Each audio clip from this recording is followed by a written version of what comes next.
Welcome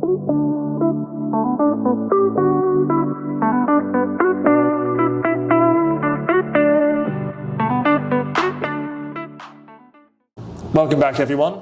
Previously we looked at how aluminium is an important product in shipbuilding and reducing welding in the process. What can we expect to see from part two? Yeah, thanks Tom. So part two is all about Bayards' innovation in aluminium shipbuilding and the working practices used to extract the optimal performance. For me it was then, okay, I see a lot of aluminium shipbuilding going on, but how can we take aluminium shipbuilding to the next step? When we look at the life cycle management of these ships, long-term fatigue is an issue, and also if we can reduce the weight in the ship, then ultimately we can also reduce how much fuel is required to push these, or energy is required to push the vessels around. So there I said to some clients and Sika, hey, there we have an opportunity to develop aluminium structural bonding. One of the first was Chartwell Marine, and together with Archipelago, which is Archipelago Expedition Yachts, which is a yacht company in the UK, also building in aluminium for sustainable reasons, but also focusing on how can we make these ships more efficient. And when I came together with Hype last year, he saw what we were doing on social media and then said, well, here could be a good opportunity to take the next step of innovation. And we started looking at, from a workshop perspective, where could be the opportunities.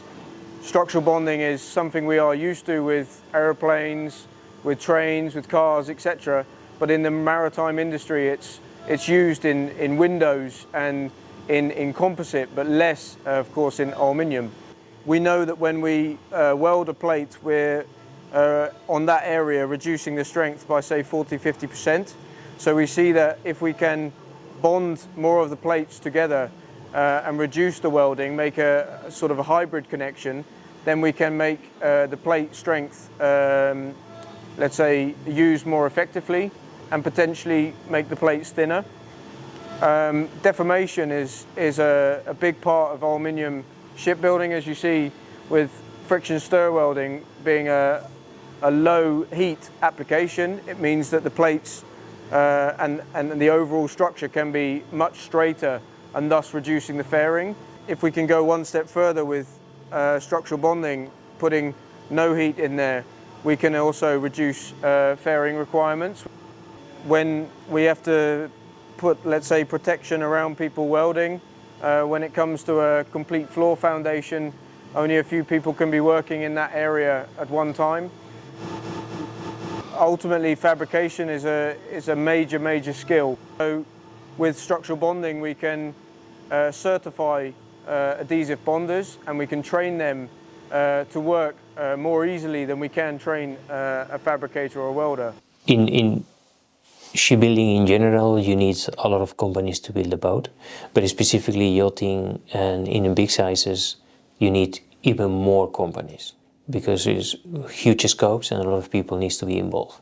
Then having co-makers that help to the main client or to the owner to get such a project ahead, the more you involve as an expert from the beginning, the project wins, because we bring our instructions, our bonding ideas to the naval architects, to the designer to incorporate it.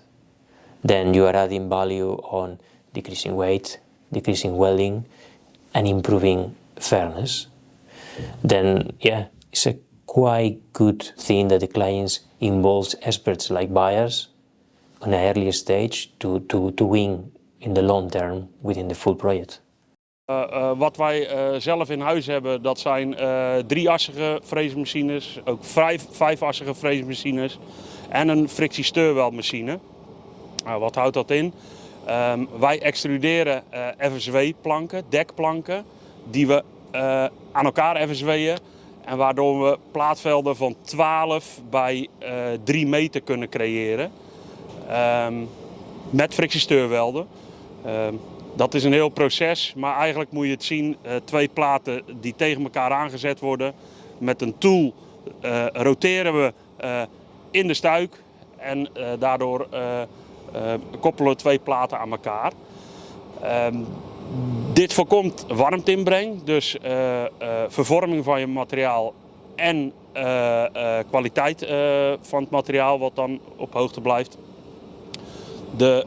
Daarna gaan we met het paneel naar de Portatec toe. De Portatec is onze 3-assige machine waarmee wij platen van 15 bij 3 kunnen frezen maximaal.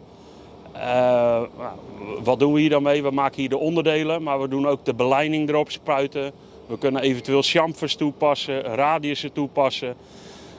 Door dit proces toe te passen kan je al heel veel arbeid besparen en technologie toepassen voordat je gaat beginnen aan het bouwen van een sectie, opbouwlaag of een superstructure.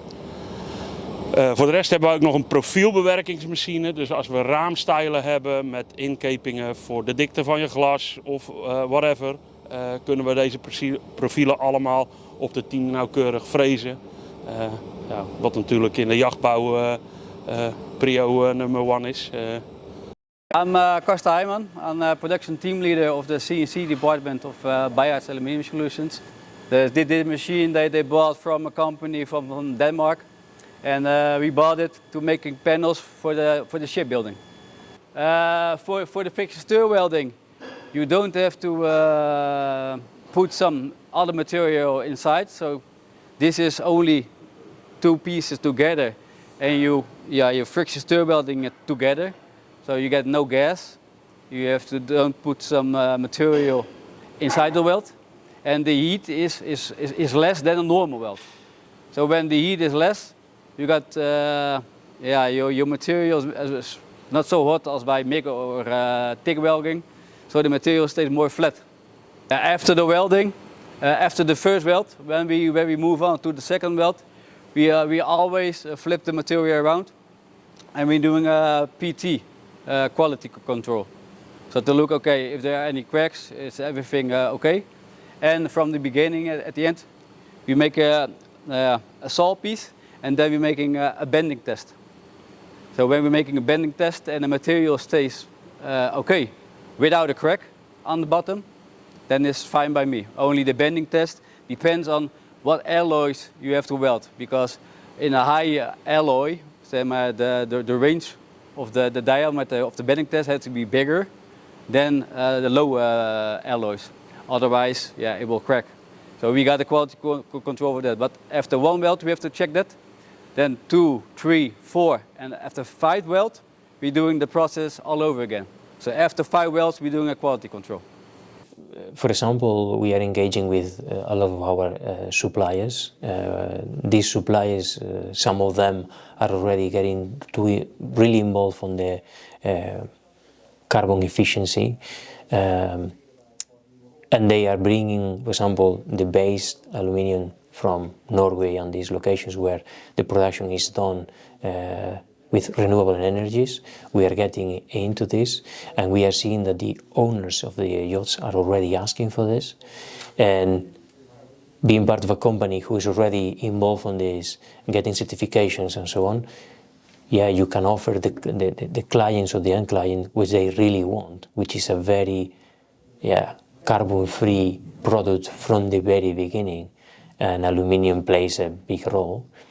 And we not only buy or try to buy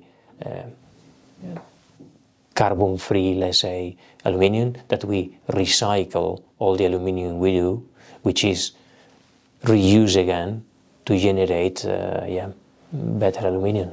Wat we nog meer voor Bayards maken, buiten de jachten om, is bijvoorbeeld ferries, helikopterdecks over de hele wereld, living quarters,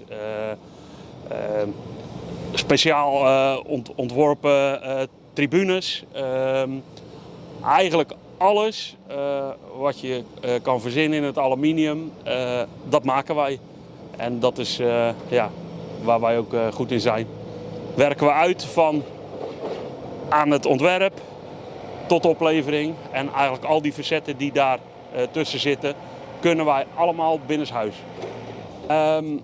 Omdat wij al onze machines en technologie hebben staan hier in onze eigen hallen, kunnen wij Hollandse kwaliteit leveren voor ook nog een marktconform prijs. Dus alle bedenkingen die we doen met extrusies, maar de 5-assige, de 3-assige, de FSW-machines die we hebben staan, daarmee kunnen wij tijdswinst boeken en daardoor nog steeds in Nederland de top van de jachten bereiken. As you've heard, extrusions and serial production and standardization is a big part about what we do here with Bayards. It's about how we can more efficiently manufacture custom but also standard vessels when we're building in serial with ferries, wind farm vessels, yacht structures, etc. All the different types of maritime structures. And here what you see is these are ultimately parts that are manufactured individually, and when we move over to this version, and now actually this version, it's about again thinking, what can we also manufacture efficiently in serial? So each one of these plates is completely CNC milled. So we're on a friction stir welded deck panel, bulkhead, etc., which again is manufactured for the majority by a machine.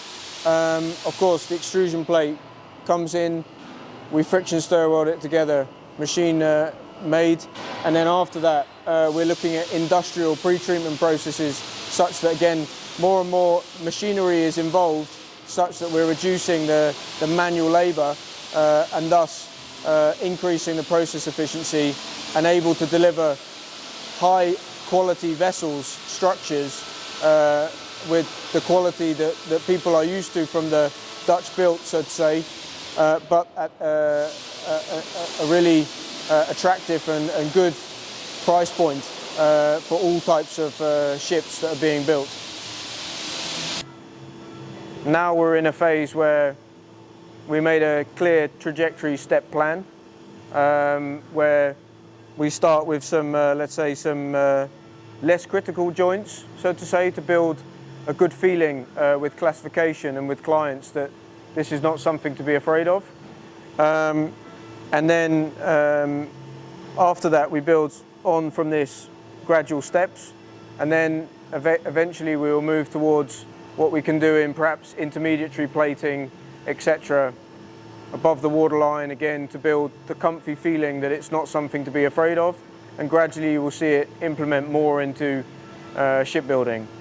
And we do this in a multifaceted way with all parts of the team. So together with production, they come with some very clear suggestions where you see that normally you can be welding on your hands and knees, your back, etc. is under quite some load, where with structural bonding we can make ergonomic guns and applications to make it better for your whole body, again helping the sustainable environment.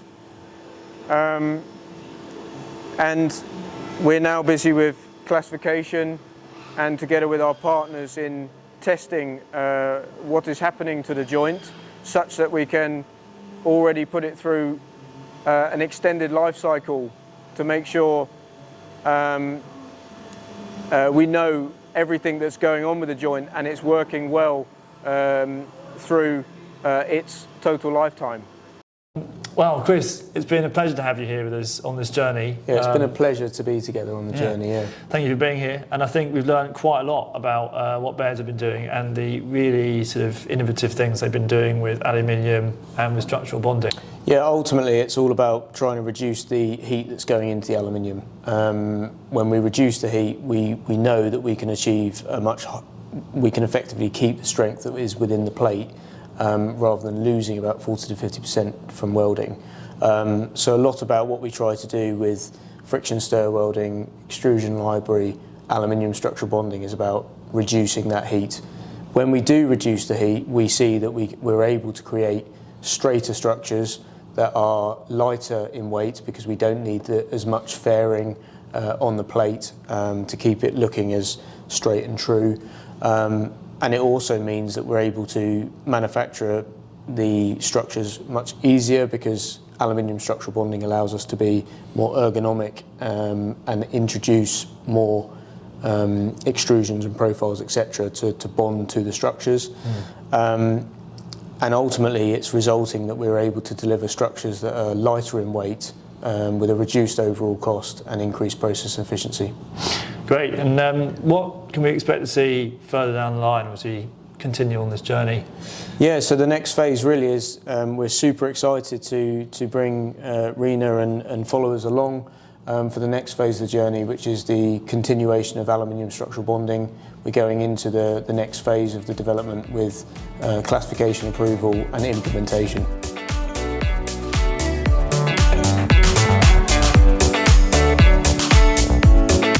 Thank you for watching in our workshop and our journey on innovation.